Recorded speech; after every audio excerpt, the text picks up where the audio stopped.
السلام عليكم ورحمة الله وبركاته. استهن جاهل هنا أحباش سمتن ونملس ጀነት የተخለቀው ተሳቸው ኑር ነው። እኛ የተخለቀው ተሳቸው ኑር ነው። መሬት ሰማይ የተخለቀው ተሳቸው ኑር ነው። ከሳቸው ኋላ እኮ ነው የበፊቶች ነብያቶች ራሱ እኮ ከነብያችን ኑር እኮ ነው የተخለቁት። እኛ ነብዩ እኮ አመጣጣቸው ነው እንጂ አኺር አወል ናቸው። ተሁሉም ነብያቶች በስተፊት ናቸው ፍልቃቸው ማለት ነው። ኑራቸው የተخለቀው መላእክቶች የተخለቁት ከነብያችን ኑር ነው። ነብያቶች የተخለቁት ከነብያችን ኑር ነው። እኛ የተخለቅነው ከነብያችን ኑር ነው።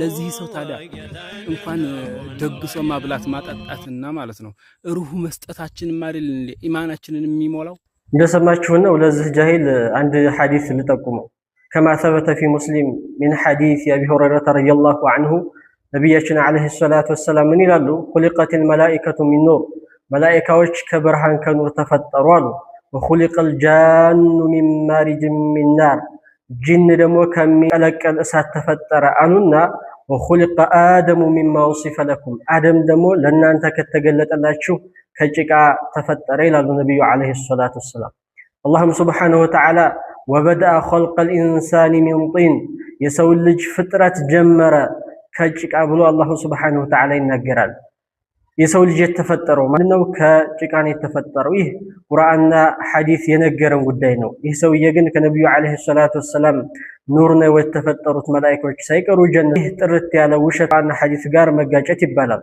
نزهينة جهلنا سفر لا يكمل ويقرأتنا يقرأ ويبدن بأي موتل جاتي يقام يكرمال كذا بحالا አገር ቤት ይገባል መልሶ አገር ቤት ከገባ በኋላ የተውሂድ ጸር የተውሂድ መሰናክል የተውሂድ እንቅፋት የሚሆነው እንደዚህ አይነቱ ነው። ቂራአቱን በደንብ ሳያደቅ በደንብ ሳይገባው ቂራአቱ ይኖራል። ከሱ ውጪ ግን አዋቂ ያለው አይመስለውም። ሰፈር ላይ በመቀመጡ ብቻ እሱ አካባቢ ያሉት ከሱ አጠገብ ያሉት ማሻአላህ ሆኑ ደረሳዎች ስለገባቸው ስለቀሩ እሱም የገባው ይመስለዋል። ነገር ግን ሐቂቃ እንደዛ አይደለም። ምርጥ የሆኑ ደረሳዎች አሉ። مع كون عقيدتهم مخالفا لعقيدتنا عقيداቸው ከኛ አቂዳ ጋር ካለ መስማማቱ ጋር ካለ መገናኘቱ ጋር ነገር ግን መረጃ የሚፈልጉ እጅግ በጣም የመረጃ የሆኑ ቁርአን ሐዲስ የሚያሳምናቸው ሰዎች አሉ። ይህ እንደዚህ አይነቱ በመርቃና እየመጣ የሚናገረው ነው። ቂራአቱ ሳይገባው ማለት ነው። እንደዚህ አይነቱ ነው። አገር ቤት ከገባም በኋላ ቁራእ ይሆንና አንደራፋ ወይም ደግሞ አጥንት እያሳደደ የተውሂድ ጸር የተውሂድ እንቅፋት የሚሆነው እንደዚህ አይነቱ ነው። ከእንደዚህ አይነት ሰው መጠንቀቅ አለብን።